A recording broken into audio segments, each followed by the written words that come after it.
Kalian tahu gak ada satu emak-emak ya, yang kecewa banget atas kepemimpinannya Pak Prabowo, presiden kita itu. Nah, nyablak banget tuh. Pokoknya seru banget. Kekecewanya itu salah satunya atas pajak. Nah, coba dengerin nih. Prabowo bilang 10 bulan kepemimpinannya Indonesia berjalan ke arah yang benar. Kalian percaya nggak?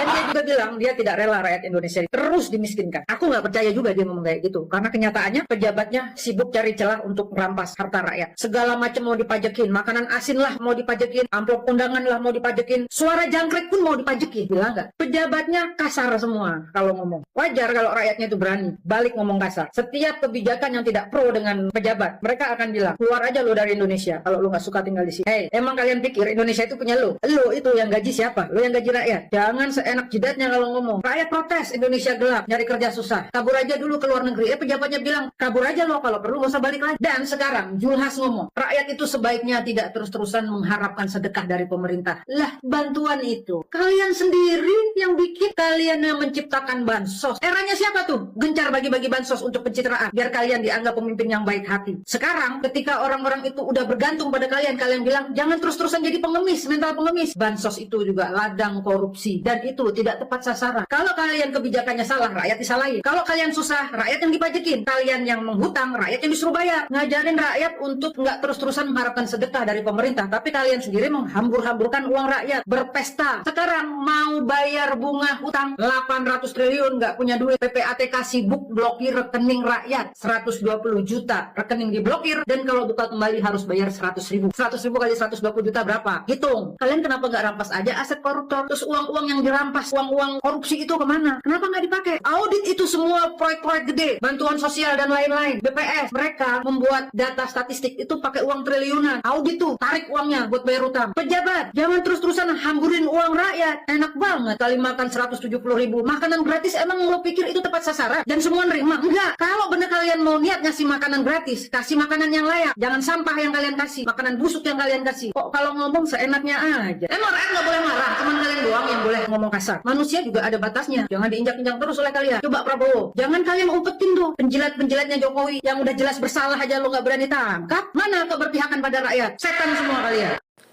Nah, bagaimana tanggapan kalian? Apa tanggapan kalian tentang emak-emak tersebut? Nah, dan ada salah satu berita ya, di salah satu stasiun TV ternama yang apa-apa dipajakin, sampai amplop kondangan pun rencananya mau dipajakin. Nah, coba ini lihat. Apa-apa dipajakin, istilah yang makin kesini makin sering kita dengar. Tapi masa sampai amplop kondangan pun kena pajak? Ini isunya lagi ramai. Orang bijak taat pajak. Sebagai warga negara yang baik, membayar pajak jadi wujud kontribusi untuk keberlanjutan pembangunan negara. Tapi, apa jadinya kalau ada wacana memungut pajak kepada penerima amplop saat kondangan atau hajatan? Pernikahan yang mestinya jadi hari bahagia, khawatirnya berubah jadi was-was dan cemas. Kekhawatiran ini mengemuka saat rapat kerja Komisi 6 DPR bersama Menteri BUMN dan Danantara Rabu kemarin. Semua sekarang dipajakin. Bahkan kami dengar bahwa dalam waktu dekat orang yang mendapatkan amplop di kondangan, di hajatan juga akan dimintain pajak oleh pemerintah. Ini tragis. Tapi isu ini langsung dibantah mentah-mentah. Direktur Penyuluhan Pelayanan dan Hubungan Masyarakat Dirjen Pajak menegaskan, tidak ada kebijakan baru dari DPJ maupun pemerintah yang secara khusus akan memungut pajak dari amplop hajatan atau kondangan, baik yang diterima secara langsung maupun transfer digital. Intinya, pemberian yang tidak rutin dan tidak terkait dengan hubungan pekerjaan dan kegiatan usaha tidak dikenakan pajak. Konfirmasi ini tentunya menjawab keresahan warga di tengah sederet pajak baru yang resmi berlaku di tahun ini. Masih ingat, di awal tahun Januari 2025, ada tarif oksen pajak kendaraan bermotor.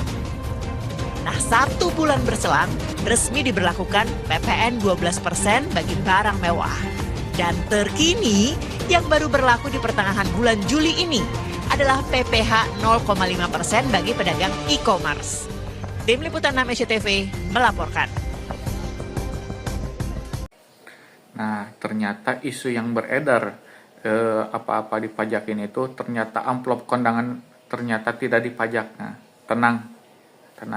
Untuk yang mau hajatan ya tenang, atas pajak tidak dipungut ya.